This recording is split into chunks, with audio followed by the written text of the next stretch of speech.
Hello মা ভাইরা, আসসালামু আলাইকুম। কেমন আছেন আপনারা সবাই? আশা করছি আপনারা সবাই খুব ভালো আছেন। আমিও ভালো আছি। আজকে একটা বিশেষ কথা বলার জন্য আপনাদের সামনে হাজির হলাম। সেটা হচ্ছে, সম্প্রতি আমি দেখতে পেলাম যে বিনোদন ভাই খ্যাত বনি আমিন এবং বিনোদন ভাই জুনিয়র খ্যাত শফিক, এই দুজনের মধ্যে একটা কন্ট্রোভার্সি চলছে। আমি আসলে কার দোষ কার গুণ সেটা আসলে জানি না। তবে আমার একটা জায়গা মনে হয়েছে যে, দেখুন, বিনোদন ভাই এই নামেই আসলে আমরা চিনি, আমরা বিনোদন ভাই নামেই চিনি। আমরা দেখেছি দুজনার একটা মানে দারুণ একটা কম্বিনেশন, এবং আমাদের বরিশালের, যেহেতু দুজনই বরিশালের কন্টেন্ট ক্রিয়েটর, এবং দুজন আসলে খুব চমৎকারভাবে পারফর্ম করতো এবং যেটা দেখে মানুষ আনন্দিত হতো। তো বিনোদন ভাই থেকেই আমরা আসলে আপনাদের দুজনকে চিনি। তো আপনারা দুজন, আমার কাছে মনে হচ্ছে যে আপনারা দুজন বেশ ভালো পারফর্মার। এখন আপনাদের দুজনের মধ্যে যেই আপনাদের ব্যক্তিগত দ্বন্দ্ব, একজন বলছেন ব্যক্তিগত দ্বন্দ্ব বা পারিবারিক দ্বন্দ্ব বলছেন, জমি জমা সংক্রান্ত, আর একজন বলছেন যে না, আসলে আপনাদের দ্বন্দ্বটা হচ্ছে পেজ নিয়ে। আসলে কি নিয়ে দ্বন্দ্ব হয়েছে এটা আপনারা দুজন ভালো বলতে পারবেন, যে কি নিয়ে আসলে অ্যাকচুয়ালি দ্বন্দ্বটা হয়েছে।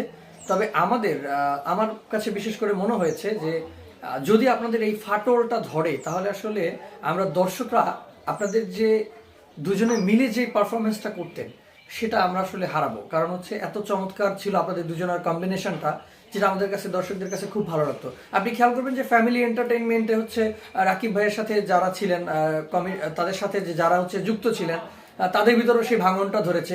ফ্যামিলি এন্টারটেইনমেন্টের ভিডিওগুলো এখন সামনে আসে, দেখি ঠিকই, কিন্তু সেই আগের মতো যে একটা মজা বা ফিলটা কিন্তু আসলে পাই না।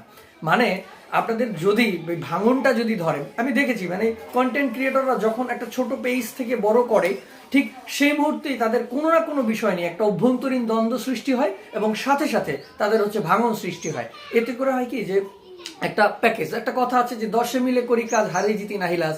তো 10 জন মিলে যখন একটা জিনিস একটা টিম আকারে থাকে, ওইটা দর্শকও ভালোভাবে নেয়, প্লাস হচ্ছে আমরা যারা আসলে যারা পারফর্ম করি বা যারা আসলে কন্টেন্ট ক্রিয়েটর যারা আছি, আমাদের কাছেও বেশ ভালো লাগে। কিন্তু একটা সময় গিয়ে যখন এটা অর্থনৈতিক জায়গায় দাঁড়ায় কিংবা ফেমের জায়গাটায় দাঁড়ায়, তখন ঠিক দেখা যায় যে ভাঙনটা আসলে ধরে। তো এটা আমার কাছে আসলে মানে আমি আসলে কামনা করি নাই আপনাদের থেকে যে এরকমের ভাঙন হবে। আপনাদের দুজনের পারফরমেন্স বেশ ভালো লাগতো আমার কাছে, আমিও দেখতাম আপনাদের ভিডিওগুলো রেগুলার। তো আশা করছি আপনাদের এই ভাঙনটা না থাকুক। আপনাদের দুজনে কাদের দোষ আমি জানি না, শফিক ছোট মানুষ, ও ভুল করতেই পারে।